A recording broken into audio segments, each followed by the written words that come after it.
mudhaharatul musyrikin wa muawanatihim alal muslimin.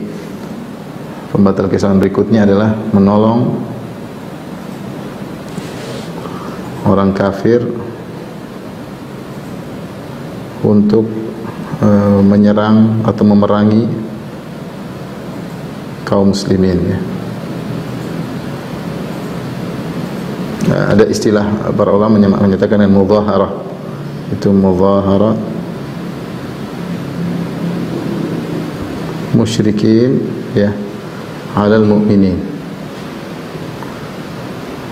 Ini di antara pembatal keislaman, ya, tetapi tentunya ini ada perinciannya, ya, ada perinciannya. Ada bentuk-bentuk yang salah satu bentuknya disepakati oleh para ulama bahwasanya itu adalah membatalkan keislaman, dan ada yang diperselisihkan di kalangan para ulama, ya. Atau istilah mudhaharah ini juga dikenal dengan, disebut juga oleh para ulama dengan al-muwalat al-kubra atau at-tawalli, ya. Ini istilah, ya. Al-muwalat dari loyalitas, yaitu loyalitas kepada orang-orang musyrikin untuk memerangi orang-orang Islam, atau tawalli yaitu menolong mereka, ya. Hal ini dihukumi mengeluarkan seorang dari Islam jika dalam rangka untuk menolong agama mereka, ya, menolong agama mereka. Jadi kalau seorang menolong kaum musyrikin untuk menyerang kaum mukminin karena agama mereka, karena tidak suka kaum muslimin agama Islam maju, pinginnya agama non muslim juga, non Islam juga berkembang, agama kufuran juga maju, bahkan unggul mengalahkan agama Islam, maka ini adalah kekufuran, karena berarti dia membantu kaum musyrikin karena untuk menolong agama mereka.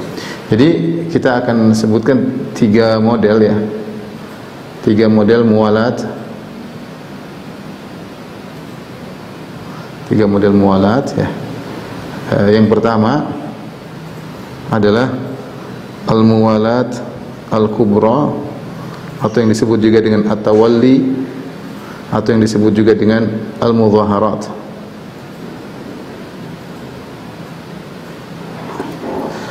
Yang kedua adalah al-muwalat sugra. Al-muwalat sugra. Kemudian yang ketiga, yang di bawahnya lagi disebut dengan al-mahabbah. Nanti akan kita bahas. Ya, ini yang model pertama, model kedua, dan model ketiga, ya. Model pertama, inilah yang disepakati oleh para ulama menyebabkan kekafiran, ya. Disepakati oleh para ulama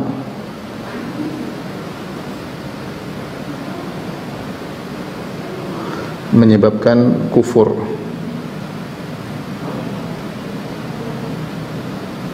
dan ayat yang menunjukkan akan hal ini sangat banyak. Sebabnya apa? Sebab kufur karena dia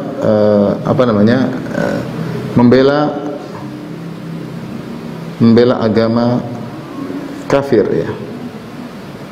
Kemudian membenci unggulnya agama Islam. Enggak suka dia enggak suka, sehingga dia membantu orang kafir. Jadi disepakati oleh para ulama, yaitu membantu karena membela agama mereka, membantu mereka orang kafir karena membela agama mereka.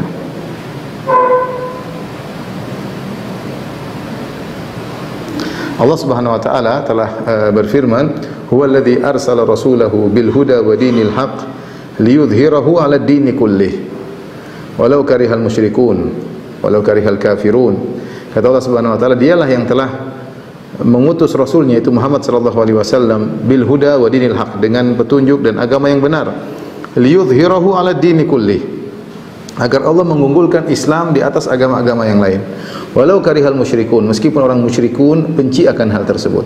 Allah mengutus nabi agar Islam menjadi unggul, tetapi orang ini tidak mau Islam menjadi unggul. Dia tidak mau, ya.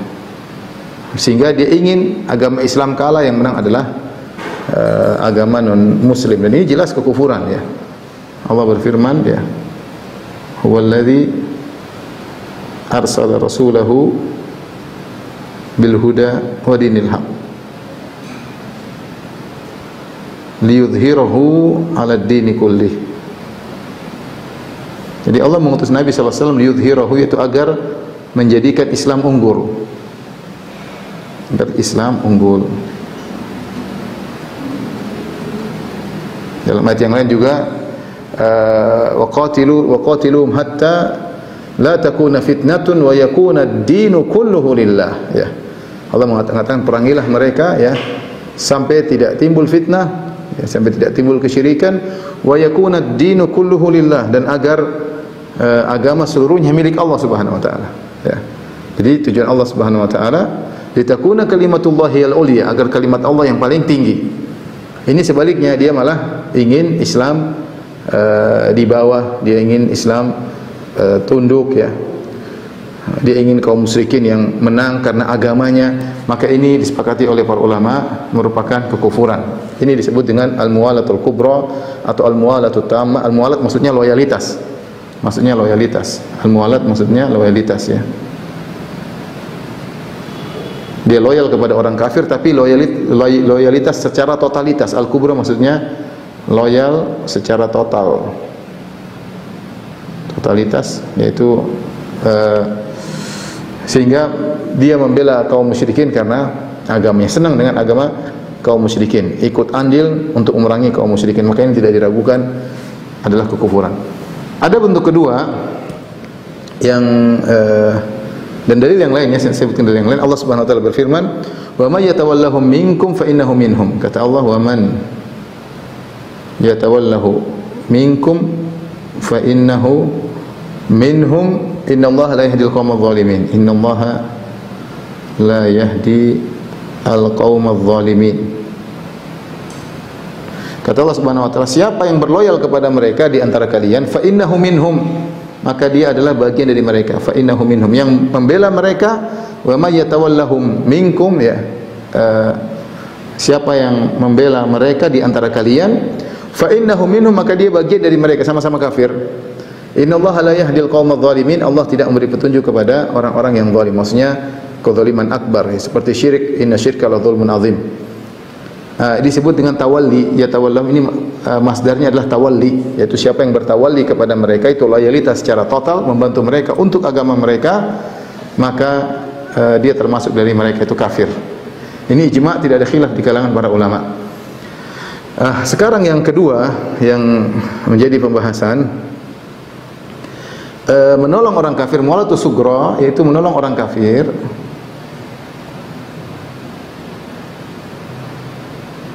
menolong kaum kafir untuk memerangi orang Islam, memerangi kaum muslimin, namun karena duniawi, bukan karena agama, dunia atau syahwat, ya, syahwat. Intinya bukan karena membela agama mereka, bukan karena cinta dengan agama mereka, tapi karena duniawi, berkhianat, mungkin karena ada perempuan, karena ada harta, dijanjikan dengan harta dan yang lainnya, maka dia membantu orang-orang kafir. Nah, ini ada kalau membantu secara, ada beberapa bentuk, ya, beberapa model.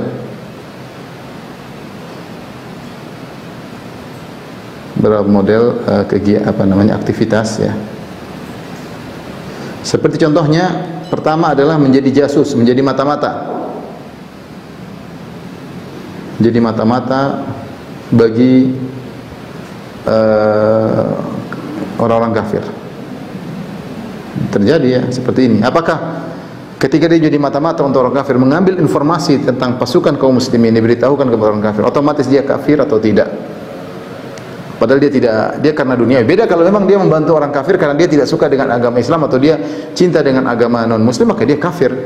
Sebelum dia bantu pun dia sudah kafir, sebagaimana bentuk yang pertama.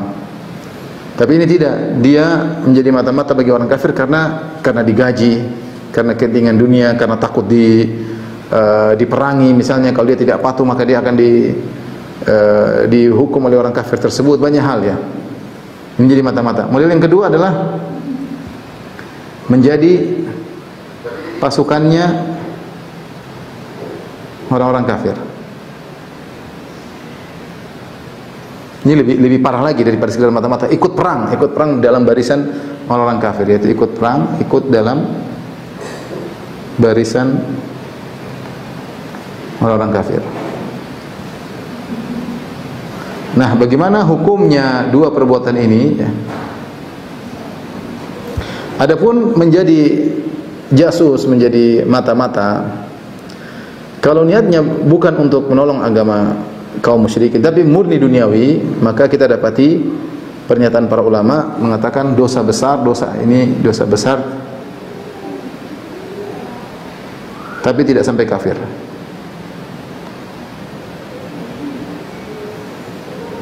Lain halnya kalau ternyata dia menjadi mata-mata karena memang dia tidak suka dengan agama Islam, dia pingin agama non-Islam, agama kafirin lebih unggul, maka ini kafir. Sebelum dia jadi mata-mata sudah kafir ya, karena dia benci dengan agama Islam. Tetapi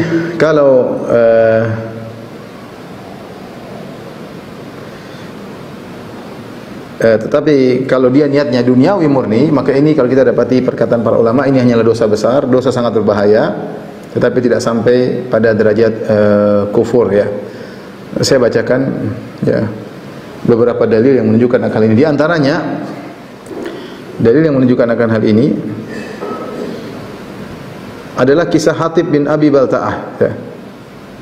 Saya bacakan hadisnya dari Ali bin Abi Thalib radhiyallahu anhu. Jadi Hatib bin Abi Balta'ah ini seorang sahabat yang ketika Nabi SAW akan menaklukkan kota Mekah, memerangi kota Mekah, dan Nabi SAW kalau ingin perang biasanya dia warro, yaitu dia melakukan tauriyah. Terkadang ingin menjalan ke utara, Rasulullah SAW jalan ke selatan dulu untuk menipu, karena musuh juga punya mata-mata, sehingga mereka melihat Nabi jalan ke selatan, mereka laporkan ternyata Nabi ke utara ya. Kadang Nabi tidak bilang mau kemana, nanti hari hanya baru jalan. Ini diantara strategi Nabi SAW agar musuh tidak tahu Nabi mau kemana, karena Nabi SAW terkadang menyerang dengan tiba-tiba. Di antara dan kebanyakan perang Nabi seperti itu, kecuali perang Tabuk maka Rasulullah SAW strateginya mengumumkan, saya akan perang menuju Tabuk. Kenapa? Karena perjalanan jauh dan butuh pasukan yang banyak, sehingga Nabi terang-terangan mengatakan akan pergi ke Tabuk karena jaraknya sekitar 700 km dan musim panas, dan melawan Romawi pasukannya sangat banyak, sehingga Nabi terang-terangan. Tapi kebanyakan perang Nabi tidak demikian. Bahkan Nabi SAW terkadang kasih surat kepada sahabat, sudah 100 km lebih baru disuruh buka, suruh kemana ya, Nabi dalam surat baru dibuka. Jadi strategi perang karena Nabi tidak aman dari mata-mata yang ada di sekitar kota Madinah. Di antaranya Nabi SAW memerangi kota Mekah dengan tiba-tiba. Rasulullah SAW ingin menyerang mereka dengan tiba-tiba agar mereka tanpa persiapan. Ternyata ketika Nabi akan berperang menuju kota Mekah, ada seorang namanya Hatib bin Abi Balta'ah radhiyallahu ta'ala anhu, dan dia pernah ikut perang Badar, dan dia punya jasa yang sangat besar dalam Islam, Al-Badri, karena dia pernah ikut perang Badar radhiyallahu ta'ala anhu. Ternyata dia kirim surat kepada kerabatnya atau kenalannya di kota Mekah, mengabarkan bahwasanya Rasulullah SAW akan datang. Rasulullah SAW akan datang sehingga mereka bisa bersiap-siap atau mereka bisa menyelamatkan diri. Dan ini tentu adalah kesalahan fatal dari Hatib, seakan-akan dia memposisikan diri sebagai mata-mata untuk menyampaikan informasi yang akan dilakukan oleh Nabi kepada kaum musyrikin. Dia tidak bermaksud jadi mata-mata, tapi ada kerabatnya yang dia sayangi, dia ingin balas budi, maka dia kirim surat kepada mereka. Namun ketika dia mengirim surat tersebut, dia titipkan kepada seorang wanita dan ketahuan, belum sampai suratnya. Kita bacakan hadisnya. Dari Ali bin Abi Thalib radhiyallahu ta'ala anhu, beliau berkata, ba'athani Rasulullah SAW ana wa Zubair wal Miqdad bin Aswad. Rasulullah SAW mengutusku, itu aku dan Zubair bin Awam dan Al-Miqdad bin Aswad, kami bertiga. Qala, kata Rasulullah sallallahu intaliqu hatta ta'tu rawdata khakh fa inna biha dha'inatan. Pergilah kalian menuju satu tempat namanya Rawdat Khakh. Di sana ada seorang wanita yang sudah yaitu sudah berumur. Yaitu seorang wanita yang bersafar, imra'atun musafirah, seorang wanita yang bersafar, ya. Wa ma'aha kitabun fakhudhuhu minha. Wanita tersebut bawa surat. Ambillah surat tersebut dari wanita tadi. Maka dan ini ilmu gaib yang Allah beritahukan kepada Nabi, karena Hatib nulis diam-diam, kemudian dititipkan diam-diam, namun Nabi tahu. Fantalaqna, ya.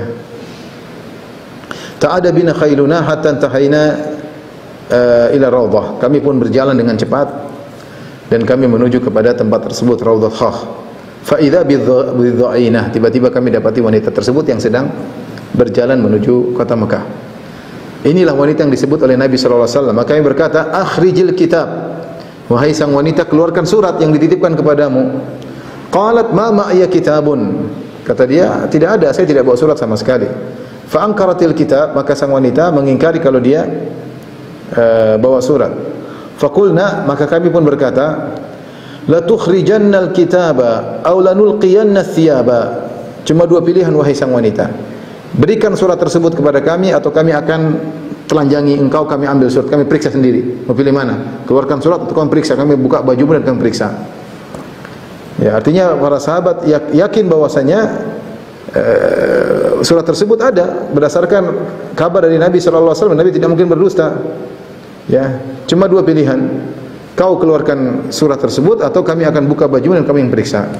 Tatkala wanita tersebut mendengar ancaman dari Ali bin Abi Thalib radhiyallahu anhu, akhirnya dia pun mengeluarkan surat tersebut, ya, dari rambutnya, ternyata dari rambutnya. Kemudian surat tersebut diambil oleh Ali bin Abi Thalib, Zubair dan Al-Miqdad. Kemudian kata Ali, kami pun bawa surat tersebut kepada Nabi sallallahu alaihi wasallam. Ternyata isi surat tersebut min Hatib bin Abi Balta'ah. Ini surat dari Hatib bin Abi Balta'ah radhiyallahu anhu, dan dia seorang sahabat, ya. Kepada unasin minal musyrikin min ahli Makkah, kepada sekelompok orang yang ada di kota Makkah, mengabarkan bahwasanya Rasulullah SAW akan berangkat memerangi kota Makkah. Maka Rasulullah SAW pun, ini berarti kan Hatib fungsinya, mau dia sadari atau tidak ada sadari, adalah mata-mata bagi mereka. Padahal bukan sebagai mata-mata, tapi dia memberikan informasi kepada musuh, dan ini berbahaya. Kalau informasi tersebut sampai kepada musuh, kemudian musuh akhirnya melakukan strategi dan taktik, karena Nabi kalau berjalan ke Mekah butuh waktu yang lama. Ya, butuh waktu yang lama, bisa seminggu, kurang lebih daripada itu. Seminggu cukup bagi orang kafir Quraisy untuk membuat strategi untuk melawan, ya. Oleh karenanya, sampainya surat itu kepada mereka berbahaya. Maka Rasulullah SAW mengingkari, kata Rasulullah SAW, "Ma hadha ya Hatib?" Apa ini wahai Hatib? Apa yang kau lakukan? Rasulullah tanya, ya. Maka Rasulullah SAW tidak langsung menghukumi dia sebagai orang kafir. Rasulullah tanya, ada apa ini wahai Hatib? Apa ini maksud? Maka dia mengatakan, "Ya Rasulullah, la ta'jal alayya." Kata Hatib, "Ya Rasulullah, jangan keburu-buru menghukumi aku, jangan keburu-buru mensikapi aku. Inni kuntum ra'an mulsaqan fi Quraisy, lastu minhum wa lam akun min anfusiha." Aku dulu di Mekah, aku bukan dari orang Quraisy, tapi aku tinggal bersama mereka, yaitu aku mulsaqan, yaitu diikut sertakan dengan mereka. Jadi bukan dari suku Quraisy asli. Jadi rupanya dia waktu di Mekah hidup bersama orang-orang Quraisy dan mereka baik kepada dia dan dia punya utang budi sama mereka. Wa kana man ma'aka minal muhajirin lahum qarabatun bi Makkah yahmuna biha ahlihim wa amwalahum. Ya, adapun orang-orang muhajirin dan mereka yang bersamamu ya Rasulullah, mereka punya kekerabatan di kota Mekah. Mereka punya keluarga di sana, mereka punya harta di sana. Yang kerabat mereka menjaga harta mereka. Aku tidak punya kerabat. Kerabatku ada orang Quraisy, tapi sebenarnya aku bukan dari mereka. Makanya fa ahbabtu idfatani dzalika minan nasab an attakhidha indahum yadan yahmuna biha qarabati. Ya. Maka aku berharap kalau aku tidak bisa menjadi satu nasab dengan mereka karena mereka Quraisy atau aku bukan. Aku berharap aku punya budi, yaitu punya jasa pada mereka yang dengan jasa tersebut mereka bisa menjaga kekerabatanku. Jadi ingin balas jasa, ya, ingin balas jasa kepada orang-orang yang pernah berjasa kepada beliau, ya. Setelah itu Hatib berkata, Dia jelaskan kenapa saya mengirim surat. Dia karena saya punya hutang budi sama mereka, saya ingin menyelamatin mereka. Mereka dulu baik sama saya, gampangnya demikian. Kemudian dia berkata kepada Nabi, "Ma fa'altu wa ma fa'altu kufran wala irtidadan." Ya Rasulullah, aku melakukannya bukan karena kufur, bukan karena murtad. Wala ridwan bil kufri badal Islam, bukan karena saya ridho dengan kekufuran setelah saya masuk Islam.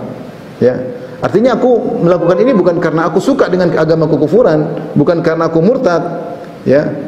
Tetapi ya ingin agar aku punya budi kepada mereka, mereka punya hutang budi kepada aku punya jasa kepada mereka.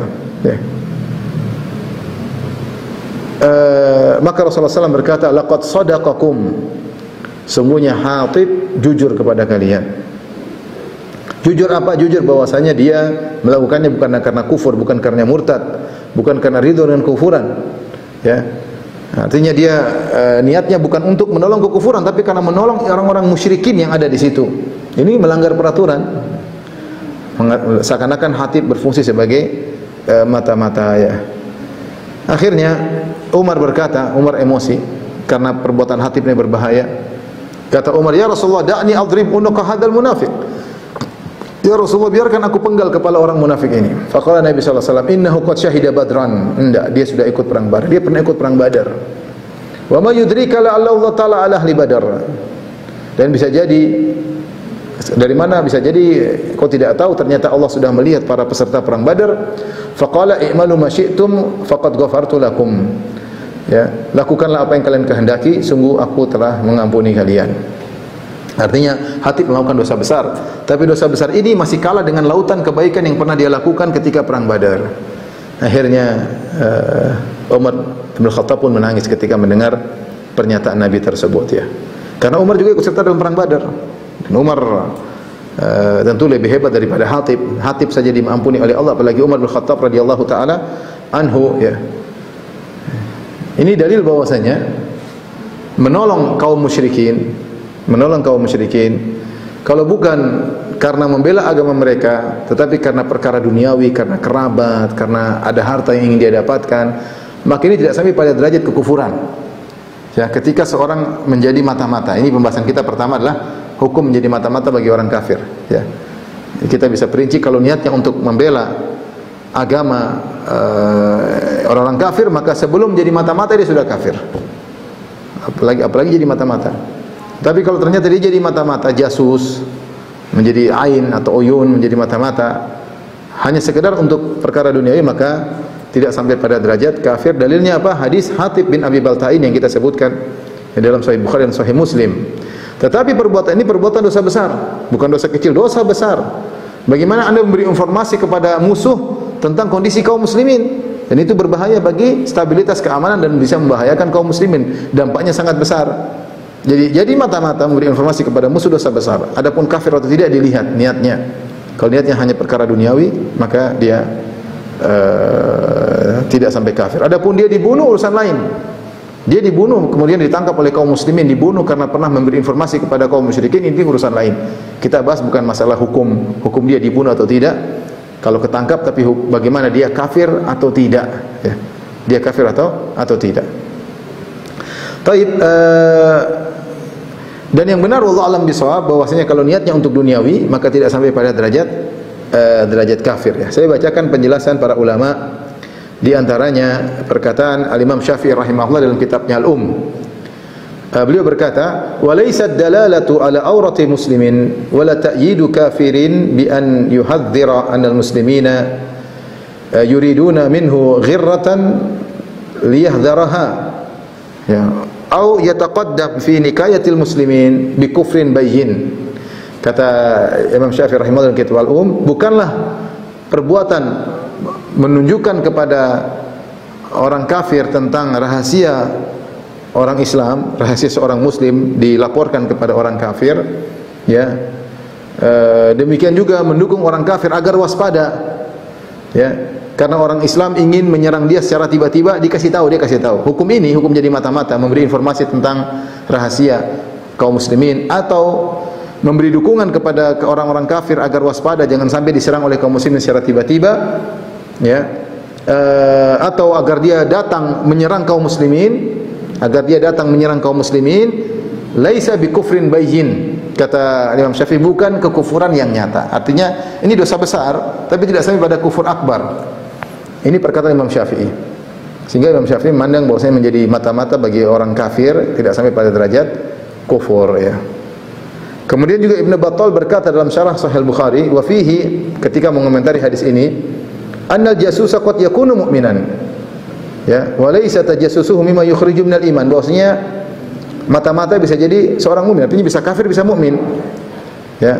Karena sikap tajassusnya, mata-matanya tadi, sikapnya memberi informasi kepada orang kafir tidak mengeluarkan dia daripada keimanan. Ini juga pendapat Ibnu Hajar, Al-Qastalani, Al-Aini ketika mereka mensyarah Sahih Al-Bukhari.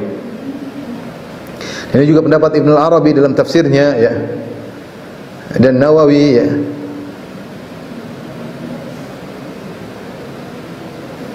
Namun Imam Nawawi menjelaskan bahwasanya ini adalah dosa besar, ya. Kata beliau, wa huwa kabiratun bila syak, ini dosa besar, ya, karena berbahaya, ya. Dan Ibnu Taimiyah juga menyampaikan hal ini. Beliau berkata, wa qad tahsulu lirajul mawaddatuhum lirahimin aw hajah fatakunu dzamban yanqusu bihi imanuhu wa la yakunu bihi kafiran kama hasala min Hatib bin Abi Balta'ah lamma kataba al-musyrikin bi ba'dhi akhbari Nabi sallallahu alaihi wasallam. Dan terkadang seorang karena cintanya kepada orang kafir, karena hubungan kekerabatan atau karena ada keperluan duniawi, maka dia pun berinformasi kepada orang kafir, dan ini adalah dosa yang mengurangkan keimanannya namun tidak menjadi kafir, sebagaimana yang terjadi pada Hatib bin Abi Balta'ah. Ini juga pendapat Ibnu Qayyim dalam kitabnya Zadul Ma'ad, wa fiha jawazu qatlil jasus wa in kana musliman. Beliau berkata bahwasanya mata-mata orang muslim jadi mata-mata di orang kafir boleh dibunuh meskipun dia seorang muslim. Meskipun dia seorang muslim.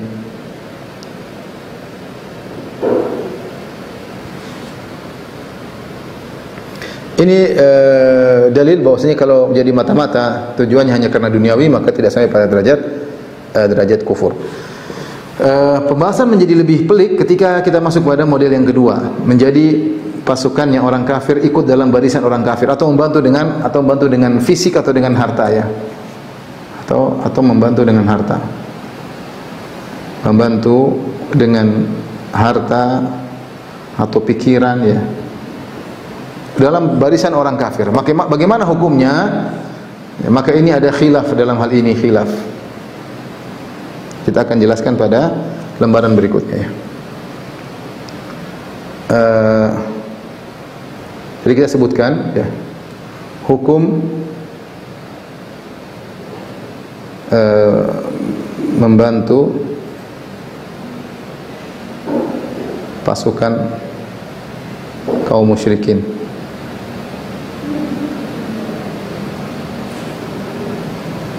Untuk memerangi kaum muslimin. Kalau jadi mata-mata sudah tadi kita jelaskan. Dan hukum membantu di sini umum, ya, bisa membantu dengan fisik atau harta atau pikiran, ide, ya. Membantu, ya. Maka jika karena duniawi, ya, jika karena membela agama mereka, ini jelas kafir. Sudah kita sebutkan tadi mualatul kubra, membela agama mereka, maka ini kafir. Sebagaimana telah lalu disebut dengan al-muwalat al-kubra, ya, yaitu loyal kepada orang kafir secara totalitas. Loyal kepada orang-orang kafir karena agama mereka, membela agama mereka. Nah, yang khilaf yang kita bahas sekarang ini, jika karena duniawi, jika karena kepentingan duniawi.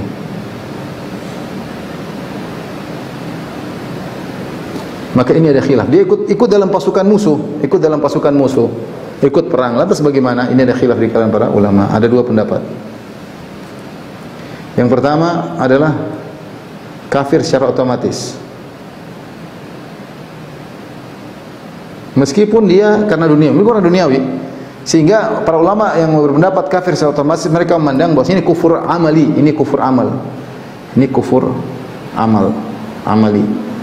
Seperti orang meninggalkan salat sama. Orang meninggalkan salat meskipun dia beriman kepada Allah, meskipun dia cinta kepada Nabi sallallahu alaihi wasallam, kalau dia tidak salat sama sekali menurut pendapat yang kuat kafir. Kenapa? Dia meninggalkan satu amal. Jadi orang kufur sama seperti seorang melemparkan Quran, misalnya menginjak Quran, kufur ya, namanya kufur amali. Ya. Tidak perlu kita lihat dalam hatinya apa, kufur amali. Kalau yang pertama mereka memandang mereka melihat bahwasanya kufur ya, kalau niatnya untuk membela agama orang ya. Tapi kalau niatnya duniawi, maka pendapat yang kedua tidak kafir. Ini khilaf tadi saya katakan. Pendapat pertama mengatakan kafir, yang kedua tidak kafir. Meskipun dosa besar. Seakan-akan mereka mengkaitkan kekufuran dengan i'tiqad. Jadi karena ini kufur amali, tidak, ini kufur asghar ya, kufur asghar. Kufur asghar karena terkait amal. Atau kufur asghar lah gampangannya demikian ya. Baik. Yang menyatakan kufur secara otomatis dia termasuk kufur akibat amal ya. Ini diantaranya seperti Al-Jassas dari madzhab Hanafi. Ya. Ketika Allah berfirman, "Wa may yatawallahum minkum fa innahu minhum." Siapa di antara kalian wahai kaum mukminin yang berloyal kepada membela orang-orang kafir, fa innahu minhum, maka ini termasuk dari mereka. Itu sama-sama kufur ya, sama-sama kufur. Al-Jassas berkata, "Wa in kana al-khitabu lil muslimin fa huwa ikhbarun bi annahu kafirun mithluhum bimuwalatihi iyahum." Meskipun ini ayat ditujukan kepada kaum muslimin, maka ini adalah pengkabaran bahwasanya orang Islam yang melakukan demikian maka dia kafir seperti mereka persis karena berloyal kepada orang-orang musyrikin. Ini juga pendapat Ibnu Hazm ya. Wa sahha anna qala Allah Ta'ala, dan telah sah firman Allah Subhanahu wa taala, valid firman Allah, "Wa man yatawallahum minkum fa innahu minhum." Siapa yang berloyal kepada mereka, membantu mereka untuk memusuhi orang-orang Islam, maka dia termasuk dari golongan mereka. Innamahu ala zahirihi bi annahu kafir. Kita ambil zahir ayat ini bahwa orang itu menjadi kafir. Min jumlatil kuffar, maka dia termasuk orang kafir. Wa hadha haqqun la yakhtalifu fi ithnan minal muslimin. Bahkan kata Ibnu Hazm ini ijma'. Kafir, membela. Ada perang, dia ternyata dia ikut dalam barisan kaum musyrikin, kafir. Atau dia kirim uang untuk melawan kaum muslimin, dia kirim uang membantu kaum musyrikin untuk membantu kaum muslimin, maka kafir. Ini sempat terjadi waktu fatwa sebagian ulama seperti Syekh Ahmad Syakir ya, ketika menjelaskan tentang hukum bekerja sama dengan pasukan Inggris dan pasukan Perancis ketika mereka sedang melawan kaum muslimin. Entah kaum muslim negara yang lain, tak mungkin Jazair atau negara yang lain, saya tidak dijelaskan. Tapi intinya Syekh Ahmad Syakir ketika melihat peperangan antara kaum muslimin dan orang kafir ya, peperangan tentu karena politik ya, tapi kemudian dia bantu orang musyrikin, pasukan Inggris, pasukan Perancis untuk melawan orang Islam, maka kafir otomatis, kata Syekh Ahmad Syakir ya. Beliau berkata rahimahullah taala, ulama Mesir ya, amat yang punya yang mentahqiq Musnad Imam Ahmad dan juga mentahqiq kitab risalahnya muhaqqiq, dia muhaqqiq kabir ya, mentahqiq kitab risalahnya Imam Syafi'i, kemudian mentahqiq tafsir At-Tabari, banyak tahqiqannya Syekh Ahmad Syakir rahimahullah taala. Beliau berkata, amat ta'awunu ma'al Inggris. Amat ta'awun Malaysia, adapun membantu pasukan Inggris bi ayyi naw'in min anwa'i ta'awun, dengan model bantuan apapun, qalla aw kathur, sedikit atau banyak, fa huwa riddatu al-jamiha, maka itu adalah kekufuran, wal kufru surah, yaitu kekufuran yang sangat nyata. La yuqbalu fi i'tidhar, tidak ada uzur bagi orang seperti ini. Wala yanfa'u ma'ahu ta'awul, tidak bermanfaat dia mentakwil, maksud saya begini, tidak ada manfaatnya ya. Wala yunji min hukmihi asabiyatun hamqa, dan ta'assubnya kepada mereka, mungkin dia orang Inggris atau orang Perancis, ta'assubnya, fanatiknya yang babi buta, yang fanatik buta ini tidak menyelamatkan dia, tidak jadi uzur bagi dia. Wala siyasatun kharqa, dan juga tidak jadi alasan politik. Ya kami membela Perancis sama membela Inggris melawan orang Islam karena politik, enggak ada alasan, kata dia. Wala mujamalatun hiya nifaq, dan tidak ada basa-basi karena enggak enak, enggak ada, kafir. Sawan kana dzalika min afradin aw hukumatin aw zu'ama, apakah yang membantu tersebut adalah person-person ataukah pemerintah ataukah para pemimpin. Kata dia kafir. Ini pendapat Ahmad Syakir. Dan ini juga pendapat sebelumnya Ali bin Abdissalam ya,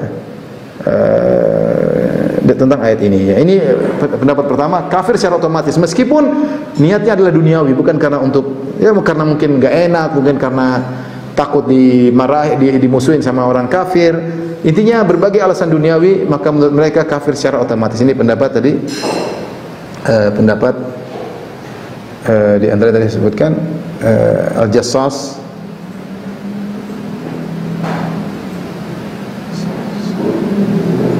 kemudian di antaranya Ibnu Hazm Al-Andalusi, kemudian Ali bin Abdissalam, ulama besar Syafi'iyah, kemudian ulama sekarang Ahmad Syakir, Syekh Ahmad Syakir. Jadi kalau ketemu ada orang Islam dalam barisan kaum musyrikin melawan orang Islam, kafir otomatis ya. Demikian juga fatwa sebagian ulama yang mengatakan seperti fatwa ulama mu'asirin juga. Saya lupa siapa, intinya sebagian ulama sekarang yang melarang membantu orang-orang Amerika misalnya melawan kaum muslimin di Pakistan atau di Afghanistan. Kalau ada yang bantu mereka, maka kafir. Kadang diperangi orang Islam, entah mau alasan politik, mau alasan apapun, tidak boleh bantu orang musyrikin melawan orang muslim, nggak boleh. Nggak boleh bantu orang musyrikin melawan orang muslim. Seperti itu, karena sementara kita tidak ada peperangan dengan orang muslim, tidak ada peperangan, tapi benar mereka ada hubungan buruk antara orang kafir dan orang Islam, maka tidak boleh kita bantu orang kafir. Ini pendapat yang pertama. Pendapat yang kedua, sama seperti hukum jasus ya, mata-mata, itu hukumnya sama seperti menjadi mata-mata. Karena menjadi mata-mata secara otomatis juga membantu, ya. Menjadi mata-mata. Kalau niatnya karena duniawi, maka tidak sampai pada derajat kafir, ya. Jika niatnya duniawi, tidak sampai kafir.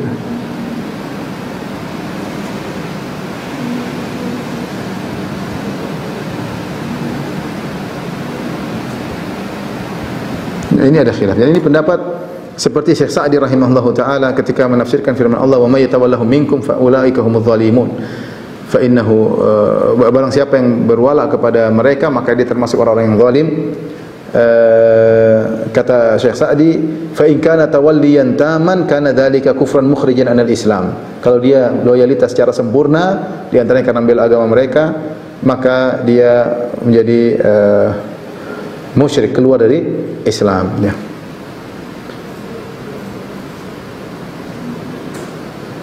Demikian juga Tahir bin Asyur dalam tafsirnya, beliau berkata, "Wa may yatawallahum 'alal wilayah al-kamilah allati hiya ridha bidinihim." Yaitu loyalitas kepada mereka secara totalitas, itu membantu mereka, loyalitas secara totalitas kepada orang musyrikin, hiya ridha bidinihim, ridha dengan agama mereka. Ridha kepada agama mereka, maka ini baru kafir.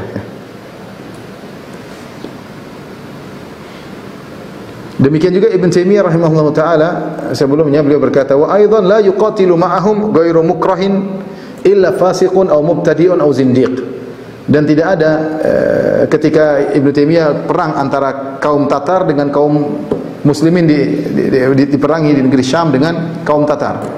Ternyata ada sebagian orang Islam yang ikut dalam pasukan kaum Tatar. Apakah otomatis kafir? Ibnu Taimiyah tidak menghukumi langsung otomatis kafir. Beliau berkata, wa aidan la yuqatalu ma'ahum ghairu mukrah illa, ada orang dipaksa ikut sama mereka, adapun yang tidak terpaksa. Kalau terpaksa hukumnya beda, tentu tidak kafir. Tetapi kalau tidak terpaksa, ikut karena keinginannya, karena duniawi, maka cuma 3 kemungkinan. Bisa jadi fasik, bisa jadi mubtadi, bisa jadi zindik. Jadi tidak langsung kafir otomatis. Ibnu Taimiyah mengatakan bisa jadi memang dia kafir karena ingin membela agama mereka, agama Tatar. Atau bisa jadi fasik, tidak sampai keluar dari Islam, atau mubtadi. Dengan demikian bahwasanya Ibn Taimiyah tidak langsung otomatis mengkafirkan orang yang masuk dalam barisan kaum musyrikin.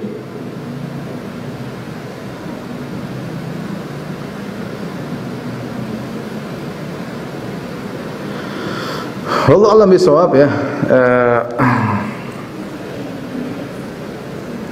Dua-dua pendapat cukup kuat ya, cukup kuat ya. Tapi saya lebih cenderung pada pendapat yang kedua ini. Saya lebih cenderung pada pendapat yang kedua, bahwasanya meskipun dosa besar, orang masuk dalam barisan kaum musyrikin ya, dia tidak langsung otomatis kafir. Tapi boleh dibunuh orang tersebut tentunya. Boleh dibunuh ya.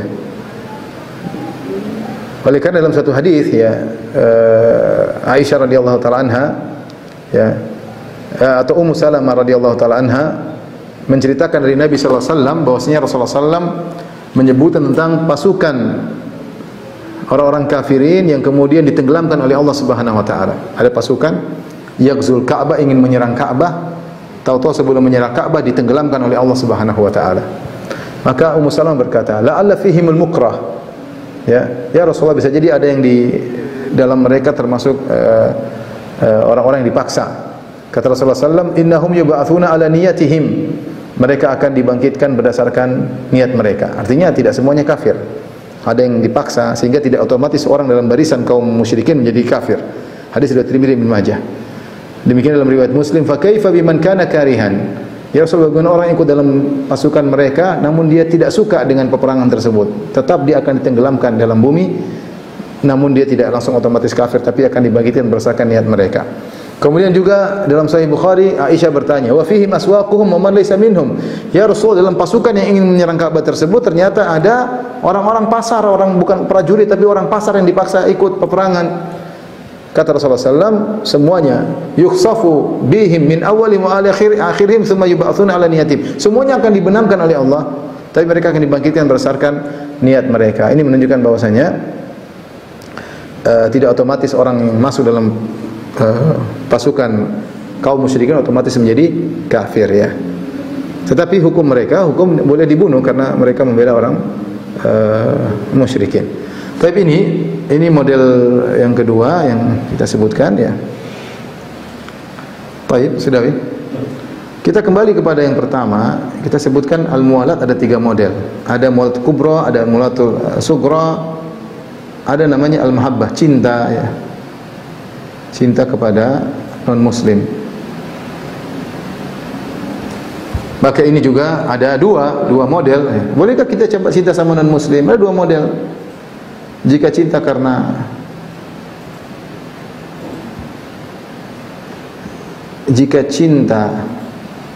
karena agama mereka, maka ini kafir, kekufuran. Atau suka karena dia kafir, senang sama orang kafir karena dia orang kafir, maka ini kekufuran. Dan saya rasa jarang lah orang Islam seperti ini mencintai orang kafir karena dia kafir. Saya rasa jarang. Tapi kalau model kedua ya, ini tentu kafir ya. Cinta kepada mereka karena agama mereka, ini kafir. Tapi kalau cinta karena duniawi,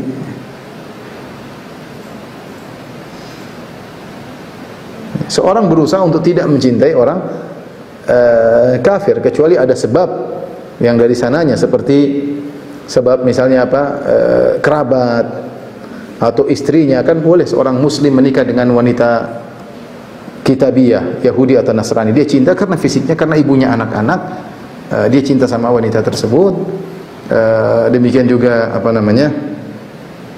cinta karena itu pamannya, karena itu sebagaimana Nabi SAW mencintai Abu Talib. Kata Allah, innaka la tahdi man ahbabta, innaka la tahdi man ahbabta, sungguhnya kau tidak bisa memberi petunjuk kepada orang yang kau cintai. Padahal Abu Talib kafir, tapi Rasulullah SAW mencintai dia dari sisi dia adalah pamannya. Rasulullah benci dengan kekufurannya, tapi Rasulullah SAW cinta dia sebagai pamannya. Ini cinta yang tidak bisa dihindari, cinta tabi'i ya.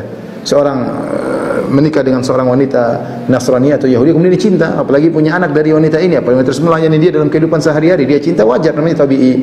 Tetapi seorang jangan memaksakan diri untuk mencintai orang kafir, apalagi karena kemaksiatan yang mereka lakukan. Hati-hati, karena Rasulullah SAW mengatakan al-mar'u ma'aman ahab, seorang akan dibangkitkan bersama orang yang dia cintai.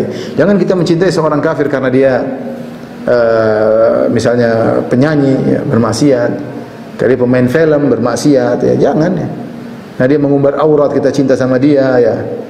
Karena dia ugal-ugalan, kita cinta sama dia. Ini tidak benar, tidak benar. Karena kecintaan kepada orang kafir akan buat kita mengikuti gaya-gayanya.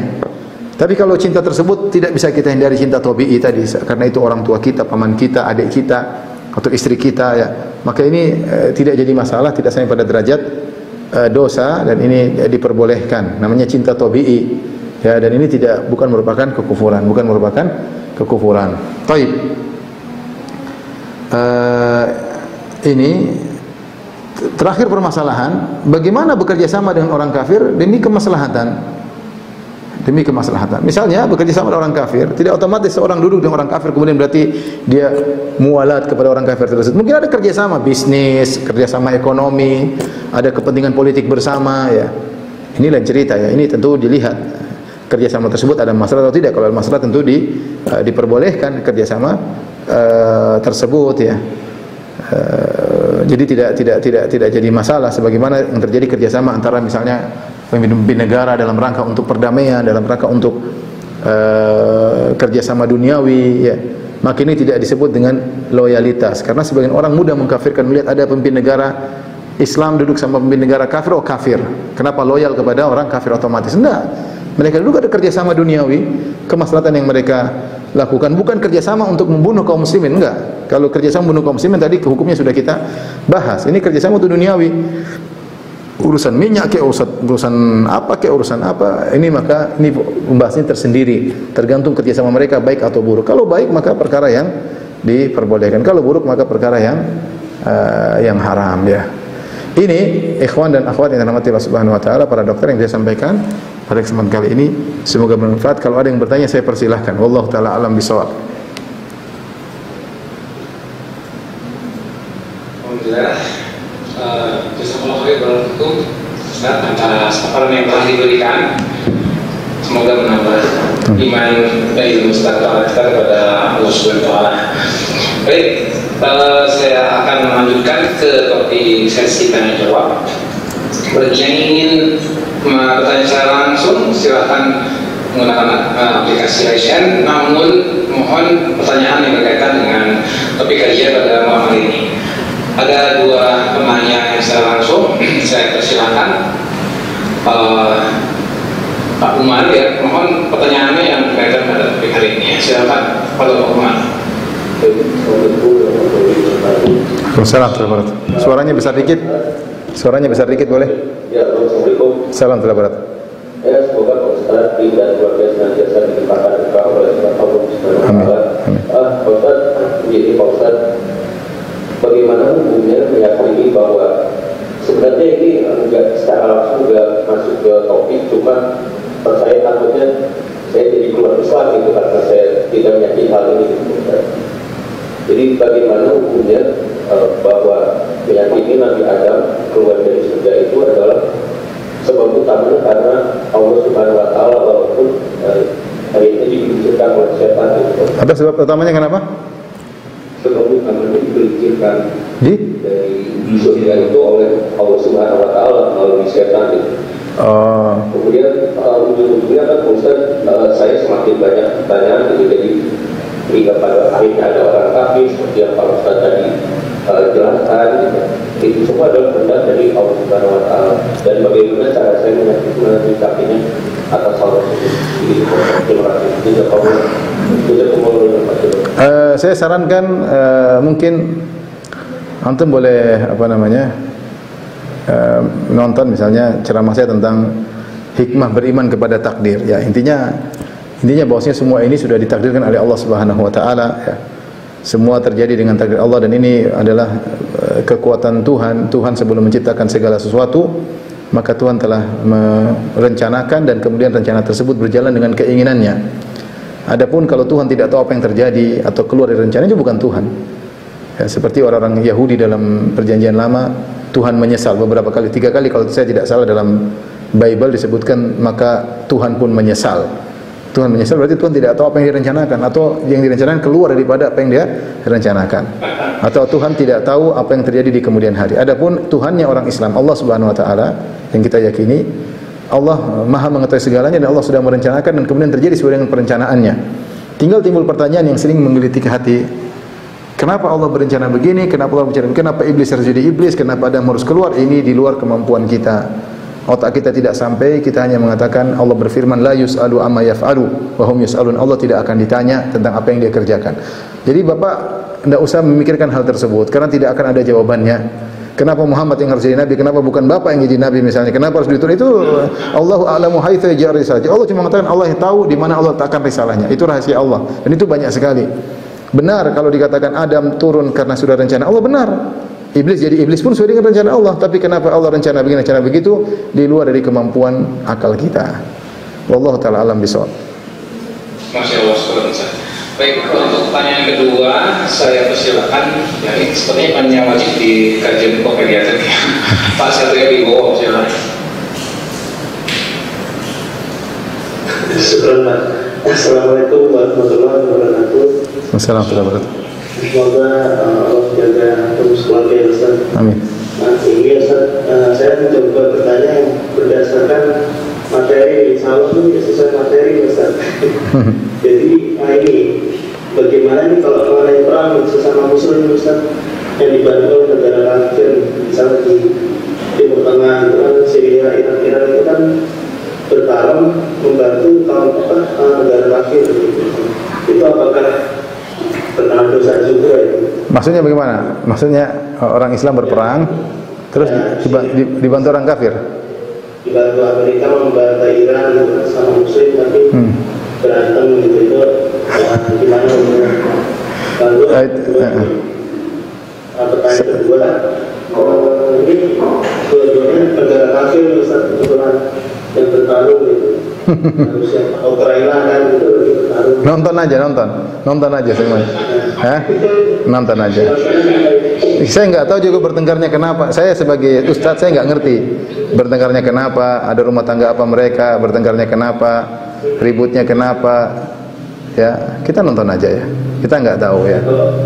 Apa nih mau nanyanya ini? Jadi pertanyaannya apakah kalau kita menghukum mana yang salah yang benar, kan kita harus tahu data-data yang ada. Saya mana tahu data yang benar siapa, bos Pak Putin atau Pak siapa satunya lagi yang Pak Ukraina. Saya nggak tahu mana yang benar ya. Ya kita nonton aja. Kalau siapa yang bisa menilai benar salah silakan. Menurut saya benar ini salah ya silakan. Yang berkompeten dalam menilai silakan. Tapi kalau saya tidak berkompeten dan saya tidak tahu siapa mereka ini dan bagaimana strategi yang mereka sebelumnya terhadap kaum muslimin, kita nggak tahu ya. Ya kita nggak tahu, makanya tidak bisa komentar sama sekali. Jadi sebaiknya kita nggak usah masuk pada ranah yang bukan ranah kita ya. Bukan ranah. Kalau pemerintah kita saja yang harusnya tahu tentang urusan mereka tidak berkomentar, apalagi kita yang tidak tahu urusan mereka ya. Nanti ada bikin cerita tentang Rusia dengan Ukraina. Saya juga baca, tapi apa benar atau tidak kita nggak tahu ya. Wallahu alam bisawab. Jadi nasihat saya tidak usah di ini ya, kita hanya berdoa semoga yang terbaik bagi kaum muslimin secara khusus dan bagi umat manusia secara umum ya. Demikian. Adapun membela satu atau yang lainnya ya, bukan urusan kita ya. Wallahu alam bisawab. Baik, saya lanjutkan ke pertanyaan yang ditulis di kolom chat supaya mendapatkan giliran. Nah, ini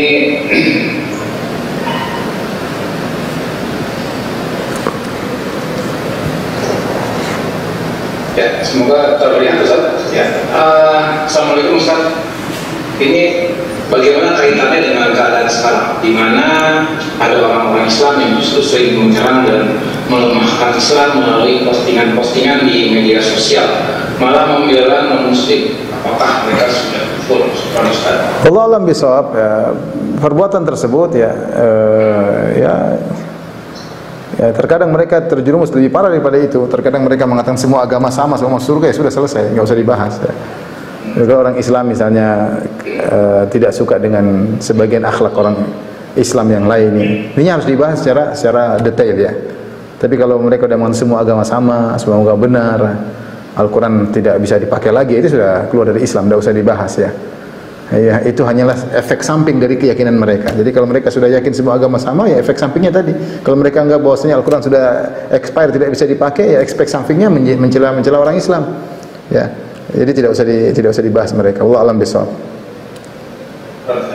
Baik, pertanyaan ini. Assalamualaikum warahmatullahi wabarakatuh. Ustaz, bolehkah seorang muslim mengurusi pemakaman orang tua yang non-muslim?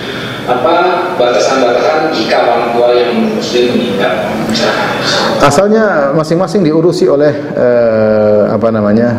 masing-masing pengikutnya ya. Seorang muslim non muslim diurusi oleh keluarga mereka yang non muslim karena mereka punya ritual tersendiri. Orang Islam pun juga punya ritual tersendiri. Tapi kalau nggak ada yang ngurusin, maka boleh seorang muslim mengurusi jasad orang tuanya yang meninggal. Ini pernah terjadi pada Ali bin Abi Thalib. Ali bin Abi Thalib ketika ayahnya meninggal dunia, yaitu Abu Thalib meninggal dalam kondisi kafir, maka dia lapor kepada Nabi. Dia berkata, ya Rasulullah, atau dia beritahu, menekankan, ya Rasulullah, inna ammaka dhal qad mat. Kata Abu Thalib, kata Ali bin Abi Thalib, ya Rasulullah, pamanmu yaitu Abu Thalib yang tersesat sudah meninggal. Artinya bapakku. Tapi dia bilang, inna ammaka dhal. Dalam hadis seperti itu lafalnya, inna ammaka dhal qad mat.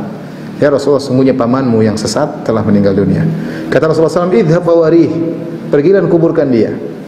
Tapi boleh seorang anak menguburkan orang tuanya. Kata Ali bin Abi Thalib, innahu mata kafiran, saya enggak mau kuburkan, dia meninggal dalam kondisi kafir. Kata Rasulullah SAW, idhab fawarih, pergi dan kuburkan dia. Akhirnya Ali menguburkan orang tuanya. Artinya kalau tidak ada yang menguburkannya dengan layak, maka kita kuburkan, apalagi itu orang tua kita ya. Jangan orang tua kita, orang kafir saja yang mungkin musuh Islam, kalau meninggal tetap kita kuburkan. Sebagaimana Nabi SAW dalam perang Badar, Rasulullah SAW mengkuburkan Abu Jahal dan abu-abu yang lain, dimasukkan dalam sumur kemudian ditutup karena dia seorang manusia, jasadnya dikuburkan ya, tidak dicincang-cincang ya, dikuburkan dengan baik ya. Apalagi orang tersebut adalah orang tua kita. Jadi kalau nggak ada yang ngurus dengan baik, silakan kita ngurusin sebagai sama manusia. Orang ini pernah punya jasa kepada kita, kita kuburkan dengan baik. Ya, wallahu ta'ala alam bishawab.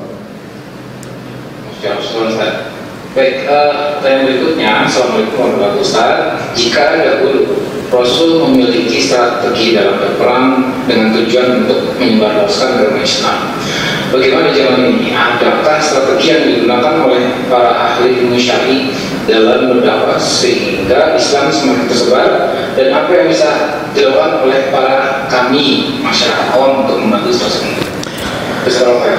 Di antara tentunya kondisi sekarang tidak menjadikan terjadi peperangan karena banyak kondisi politik yang sulit untuk kita baca ya.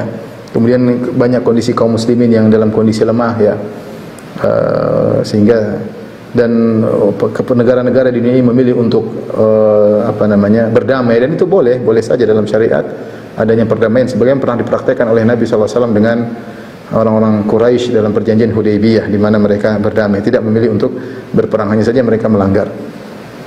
Sehingga dakwah yang paling bagus adalah dengan menyebarkan Islam dengan ilmu. Lihatlah bagaimana Allah memunculkan seorang bernama Ahmad Didat, ya, satu orang saja, tetapi dengan ilmunya yang luar biasa, entah berapa banyak orang yang masuk Islam sampai sekarang. Kemudian muncul lagi namanya Dr. Zakir Naik. Ya, Allah berikan mereka kekuatan untuk berdiskusi dengan orang non-muslim. Berapa banyak orang-orang Hindu, orang Nasara yang masuk Islam dengan doa mereka. Dan banyak di tanah air juga orang-orang yang hebat, yang orang masuk Islam dengan dakwah mereka. Dan alhamdulillah di negara-negara non-muslim, apakah di Amerika, apakah di Inggris, apakah di Australia, setiap hari orang masuk Islam. Setiap hari ada orang masuk Islam ya. Dan komunitas Islam semakin banyak. Kenapa? Dengan ilmu mereka membaca, mereka melihat, mereka membandingkan, mereka bertetangga dengan seorang muslim, mereka merasa nyaman, sehingga mereka memilih bahwa Islam adalah agama yang nyaman. Tidak seperti digembar-gemborkan bahwasanya Islam adalah agama teroris, agama suka perang, tidak ya. Oleh karenanya saya rasa strategi yang terbaik sekarang adalah menyebarkan ilmu dengan medsos, dengan sarana-sarana yang ada, dengan menulis buku, dengan ceramah-ceramah ya, dengan diskusi ya. Alhamdulillah Islam berkembang di mana-mana. Betapa banyak orang yang masuk Islam dengan cara demikian. Wallahu ta'ala alam bisawab. Demikian saja para dokter yang dirahmati Allah Subhanahu wa taala yang sampaikan. Insyaallah kita lanjutkan pada kesempatan yang lain. Kurang lebih mohon maaf. Wabillahi taufiq wal hidayah. Assalamualaikum warahmatullahi wabarakatuh.